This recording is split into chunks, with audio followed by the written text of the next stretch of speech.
principalmente quando as células reprodutivas, que são as gametas, elas vão se dividir em pequenos grupos e se movimentar entre si. Essa movimentação acontece dentro de uma mesma espécie ou, em alguns casos, pode ocorrer entre espécies diferentes. Tá, e como isso ocorre, né? Quando o indivíduo ele vai migrar para outra população, ele carrega consigo os genes de sua população original. Esse gene ele pode ser transmitido principalmente se ele for vantajoso e ocorrer o cruzamento. O fluxo gênico ele contribui para que as populações se tornem menos geneticamente diferentes entre si, o que pode atrasar o processo de diferenciação e, consequentemente, o surgimento de novas espécies. No caso das plantas, o fluxo gênico ele vai ocorrer a partir da dispersão do pólen e das sementes. Esse movimento pode ser direto, que é quando vai ocorrer a dispersão, ou indireto, que daí a gente vai analisar a variação genética nas populações. Espécies cujos indivíduos não se deslocam muito, como as plantas, elas vão acabar tendo uma baixa taxa de fluxo gênico porque elas não conseguem interagir com populações distantes. Por exemplo, o pólen das plantas, geralmente ele não viaja a longas distâncias e, em consequência disso, organismos como as moscas, né, que voam para longas distâncias, elas têm uma taxa muito alta de fluxo gênico, assim espalhando seus genes por várias populações.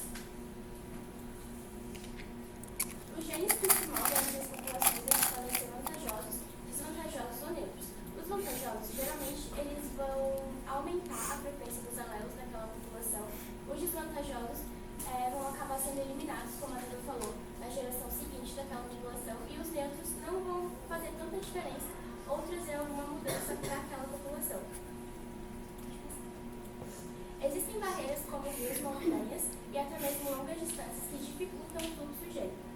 Por exemplo, quando essas barreiras elas deixam populações isoladas por longos períodos, acaba surgindo uma nova espécie por consequência do isolamento reprodutivo, ou seja, a interrupção do fluxo gênico. Esse movimento de genes entre as populações é importante porque mantém os indivíduos geneticamente similares e evita a especiação, que é o surgimento de novas espécies. Na ausência de um fluxo gênico, a seleção natural ela vai acabar acentuando as diferenças entre essas populações e assim significa, a gente consegue concluir, né, que o fluxo gênico ele é importante porque ele contribui para que essas espécies, essas populações, elas tenham uma uniformidade genética e ele vai retardar o processo da divergência genética.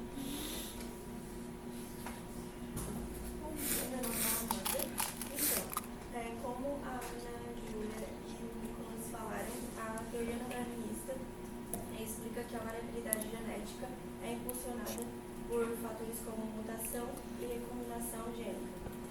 A mutação é basicamente uma alteração ali no DNA que ocorre de maneira aleatória, né, e pode ser de forma espontânea ou induzida.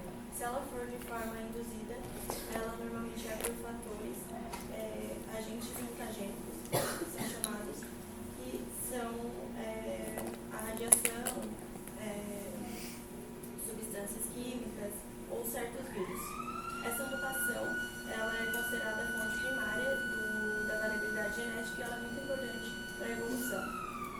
Então, as mutações elas podem criar novas variantes, sendo elas, quando favoráveis, elas podem ser selecionadas de forma natural, fazendo com que a espécie ela se adapte melhor